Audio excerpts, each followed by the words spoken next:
Literally a recent gag gift from my girlfriend.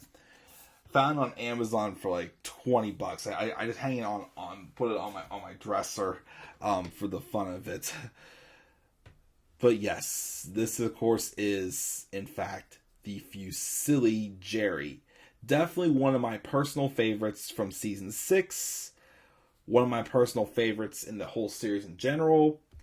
And I would kind of make an argument that this episode should be in either the top 10, at least top 15 for best episodes in the series. Because of it's the first episode with David Putty. It is also kind of, taking a little bit of like a risque, move with being about sex moves. Even though, I'll be honest, I found it a little strange that, yes, Jerry, shares, information about his material with his friends, and one of his friends happened to be his mechanic, who happens to be dating Elaine, who Jerry, of course, once slept with. And then to have your mechanic do one of your ex-boyfriend's moves, then to tell your ex-boyfriend, and your ex-boyfriend confronts him about it, be a little strange. Like, no offense, if that was me, I'd be a little violated. I kind of be a little pissed that my significant other is not keeping things, private between what's going on with us. But then again, that's Jerry, Elaine, George, and of course, Kramer as well. But let's get into it. Let's talk about the Fusilli Jerry. And of course, the unfortunate accident that for Frank Costanza and the whole crew just could not get through that part. Anyways, so the episode starts off with Jerry and Elaine talking, and Elaine is dating David Putty, which this is Patrick Warburton's first episode. And, everybody just thought he was just hysterical. Like, Jerry described him as, like, he's always looks like, he's like a lost, he's always, like, squinting. He always looks at Elaine like he's like a lost puppy, and Elaine's, guiding him along on a leash. Like, he had that feel. He looked like lost, but he was just so funny. He was just like, in his own world, at times, like, yeah, that's right. Or you have, like, that big boy feel to him. Like you see in upcoming episodes with, the 8-ball, the face painter, all other things. Of course, again, Elaine and Putty are on again, off again, pretty much for the rest of the series. So get used to him. But he's first introduced in this episode as Jerry's mechanic, which of course, they, talk, stuff like sex moves and whatnot with. So now Elaine's going out with him. George, though, meanwhile, since his parents are still separated, is going out to lunch with his mom, who tells George that she's getting an eye job done because she's out there, which, George says, you're not a divorcee, you're a separate. But the appointment, George, she needs someone to pick her up from the appointment because she can't drive after the surgery. George, though, can't do it. Kramer happens to be there in the meantime, and George asks Kramer if he could pick her up, which in the blooper reel, Kramer forgets his lines and says something like, what are you doing Tuesday afternoon? Tuesday afternoon? Oh, I don't know, maybe I'll run for governor, or maybe I'll run for president. I think he might, I don't know if he actually forgot his lines, he just said that as like a gag or whatnot, but it was pretty funny. But he agrees to do it, but the problem is, though, is he needs to get his new plates first. So he heads down to get his new license plates. And when he opens up his envelope, he gets someone's vanity plate that says Ass Man on it. Which, of course, he tells him he's not the Ass Man. And he looks it up and they say, well, as far as the state of New York is concerned, you are. So, yeah. So then, later on in the episode, Jerry and George were just chatting, but actually what happened was Jerry and George were walking through New York and they eventually got back to his apartment. George was dating some girl that he apparently was having a hard time satisfying her. I don't know if it was as bad as, with Karen and how he felt full after the risotto, but he was not, basically his material was not doing well for this girl. I can't remember what her name was, actually. I don't think they ever, Nancy, you think? I can't remember what they said. Let me check this real quick. What is the name of George's girlfriend in the Fusilli Jerry? Let me see here.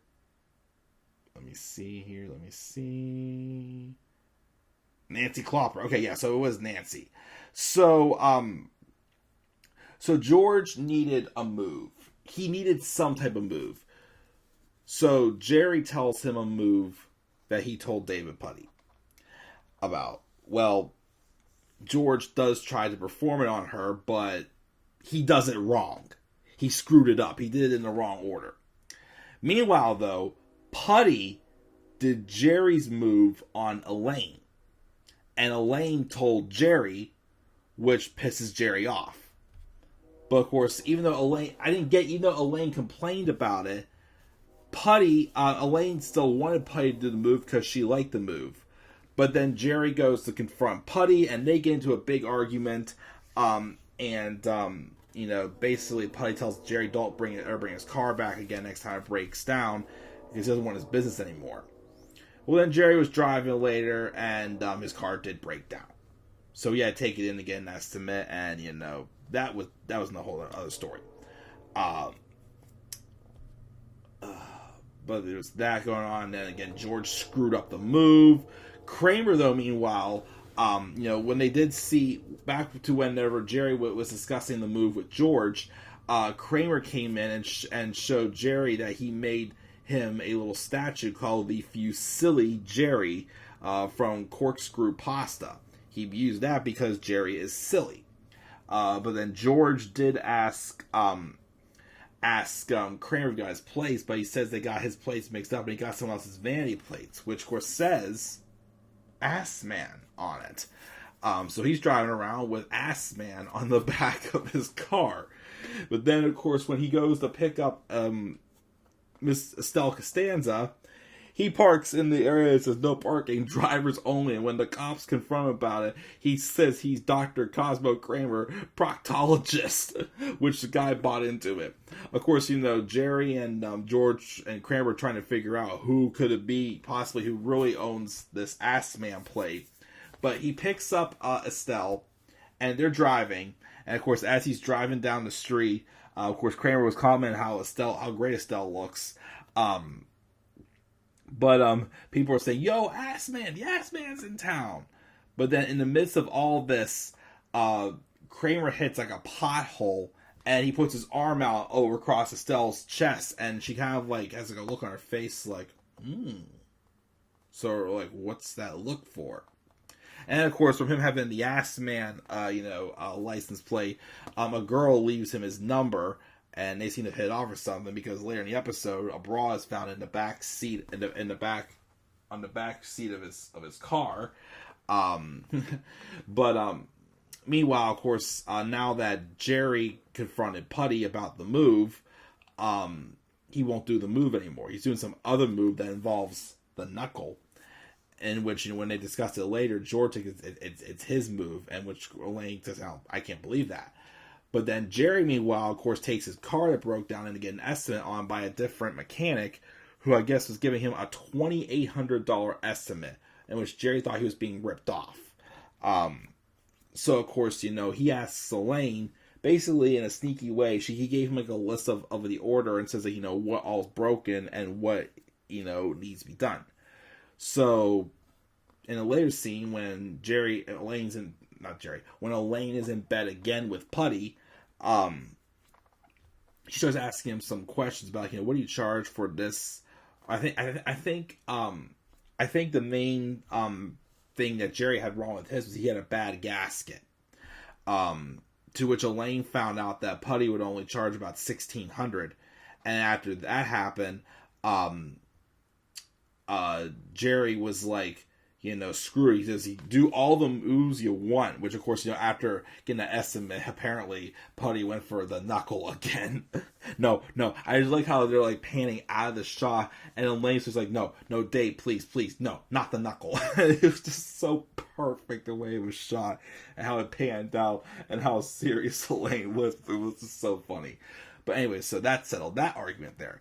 George, meanwhile, finally got the move right as he did things out of control. Putty apparently finished off the move with the pinch. George used the counterclockwise swirl. And so does Jerry, which George used it on Nancy, and she liked it. And Nancy seemed like someone who was tough to please. She seemed like that tough one. That, if her and George would have gotten married, she would have wore the pants in the relationship. She basically was like another Jody from The Masseuse. She was not one of my favorite relationships they all had, but definitely someone who seemed like they wore the pants. They didn't seem too romantic. They were just like dominating. Like, okay, give me this, give me this, give me this. George may have satisfied her when he got the move right. The problem is, though, she got the fact that he had crib notes on his hand. He literally wrote down the move, so basically kind of like cheated on his test pretty much. So what to say. Which, of course, when she runs out of the bed or being disgusted by George having the crib notes, he screams out, it's not the SATs! Now, Kramer, though, Estelle mentioned whenever Frank Costanza came over to get his mail, Estelle, who was freaking out because she was told by her doctor that she was not allowed to cry for 10 days because it would affect the eye surgery she had. But then she goes, it's all working out good. Kramer made a pass at me, because when Kramer put his arm out in front of Estelle and hit that pothole, apparently Estelle took that as Kramer doing Frank's move, stopping short. So Frank went out of his way to try to find Kramer to confront him. And that's when he walked past Kramer's car and saw the Ass-Man license plate and the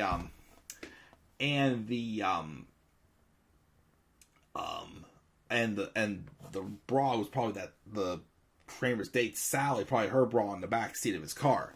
So in the midst of this is when Jerry and Elaine were talking about Putty's estimate and how screw it, let him do the move all he wants. So Frank stops in and is trying to find Kramer and explain, how stopping short is his own move and how he bribed everybody about it and how it's a good move. Of course, Kramer comes in and Frank gets up his face. He's like, don't give me Frank. How dare you stop short with my wife? And he kind of starts backing Kramer to a corner, but Kramer bumped Jerry's dining room table or whatnot. And the Fusilli Jerry was on the table, and it got knocked off. So, he basically starts arguing. Frank calls him an ass man. And then he says, I almost split the profits on the Manzir with you. And so arguing forth, like, bro, Manzir, bro. And he grabs, like, Manzir you. But then he slips, and Frank falls. Unfortunately, though, he sat down right on the Fusilli Jerry. And it's meant to look like it got shoved up his ass. Oh my god. Oh my gosh. It was so funny. It was priceless. And again, the actors kept saying, they could not get through that scene. There was a lot of laughter. They took Frank to a proctologist, Dr. Howard Cooper, I think his name was. Of course, they were sitting there, just like, weren't there? I wouldn't believe it.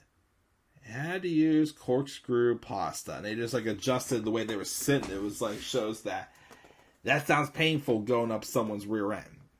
Kramer, meanwhile, was looking at some pictures on the wall and noticed that on one of them there was a boat that had Ass-Man written on it. The proctologist, Dr. Howard Cooper, comes out and asks for the son, which was George, and he mentions how, that this procedure won't take too long, he's going to be fine. And then Kramer asks the doctor, had he gotten the wrong license plates? And he goes, yes, I'm still waiting for the DMV to straighten it out. So he goes, so, you're the ass man. And he just goes, winks. And then Kramer made some reference earlier in the episode saying, $1,000,000 shot, Doc, $1,000,000. And then, of course, the episode ends, though, with George bringing Frank home. And And of course, Estelle was freaking out because Frank was supposed to come over and I guess fix the stove or something like that. And he tells her that he fell on some Fusilli, got shoved up and got inside of him. And then she started crying. She was worried about him. And of course, George reminds her, "Ma, your eyes, you can't cry." She said, "Oh no!" And I think this might have been the last time we saw them in season 6. I think. Can't remember though. So I guess this might have been the last time we saw them separated, I guess. Because they do get back together. Because there's an episode where they kind of got a little out of control and really rekindle their romance. And basically they were doing it every single night. But yeah, that's the Fusilli Jerry. Again, it was funny, with being the debut episode of David Putty. Again, talk about different, sex moves above, the knuckle, the pinch, counterclockwise swirl, and of course, ass man. Funny story, of course. My dad got got a colonoscopy when he turned 50. And of course, he would always, give my mom a list of the, which days he was taking off from work for his vacation days. Usually I had a reason, monthly, he took a day off for, go visit my sister or whatnot. But, when he got his first colonoscopy, he just wrote in the description, "Ass man!" It was a very fitting Kramer storyline with him being the ass man. As of course, they've shown in the episodes, even though Kramer probably had the fewest amount of relationships in the series, he definitely was very interesting that when they explored his, his love life, his sexual life and whatnot. But yeah, good episode. Like I said, definitely a classic. Definitely one of the best episodes in my opinion. The next one I consider right around the same level as the Doodle. It's called The Diplomats Club. It's funny, but I would say it's not like an episode that stands out. But when I see it, I'm like, oh yeah, this one was good. Of course, it had a really weird who cares storyline, but yet it was just hilarious of how Jerry just reacted to it. And also, I believe it's also, which I was surprised when I watched it again, it was the last episode until the finale where we see Mr. Pitt, which I was surprised. I thought it was in the last episode of the season was when Elaine, well, don't give it away. You'll see next. So guys, that's my thoughts on the Fusilli Jerry. What are your thoughts on the Fusilli Jerry? Do any of you have a replica of the Ass Man license plate? Make sure your thoughts down in the comment section below. And be sure as always to slap a like on the video. Subscribe for more content on my channel. Follow me on Twitter as well at DemandAirboy93. Till then guys, I'm checking out. I'll catch you all later. Have a great rest of your night. Peace out everybody.